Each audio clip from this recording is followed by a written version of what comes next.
Penny. Sige lang, matulog ka lang dyan, Penny. Hi guys! Welcome back to my channel. Nandito kami ngayon sa parlor actually. Matagal ko ng planong gawin to pero wala lang time saka oh my god! Kasi ngayon kaya napakanipis ng hair ko. Ang bilis at ang bagal niyang humaba. 2 months pa lang to pero mas plan ko sa tingin natin itsura ko.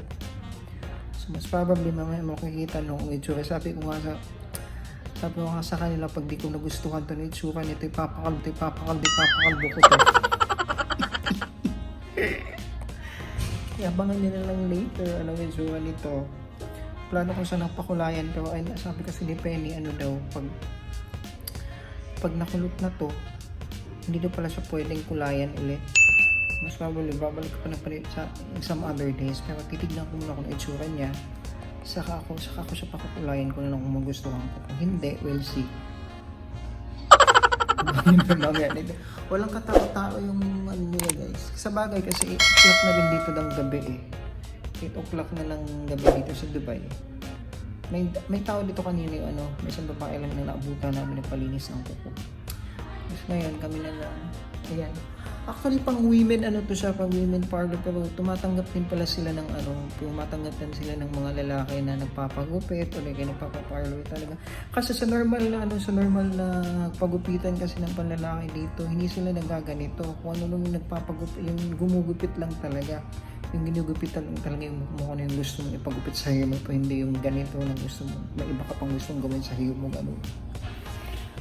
Kaya let's see anong mangyayari later guys. See you later guys. Yes, nandito pa din kami sa hindi pa siya tapos. I'm not sure ilang minuto itong nandito to sa ulo. Para kung tanga mainit yung nasa ulo ko actually guys. Parang kailangan ganun daw pala yun pagka pinapakulot mo yung buhok mo. I'm not sure anong tawag nito kasi normally pag pumunta ka sa parlor doon sa Pilipinas, hindi kasi ba yung parang may bilog sa ulo na gano'n, yung mainit. Ganun, para siyang steam ba? Kasi ito mainit siya para siyang steam din, steam yung ulo mo. Ganun. First time ko nung nasubukan ko.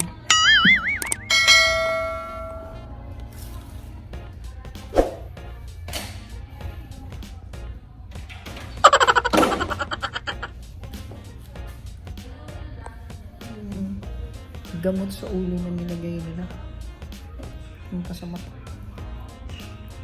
Tinanggal niya na guys, so maya so tatanggalin na to, tutuyuin. Inshallah sana magustuhan ko ang itsura nito. Kasi kuya maya so tatanggalin niya na to.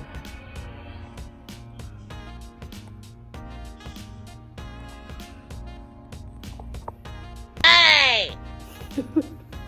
Para akong tanga nito sa Hi guys! Buti na ako sa bahay ngayon.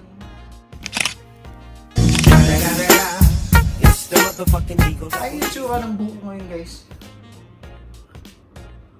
After nung kanina, bumagay rin naman kahit papano. Ayun siya. Hindi ko lang mapakita sa inyo yung likod kasi I'm not sure na itsura sa likod. Pero super okay naman siya. Pero mas okay po ito kung mas mahaba yung buhok ko sa kung mas makapal pero carry na to kahit papano. Diba?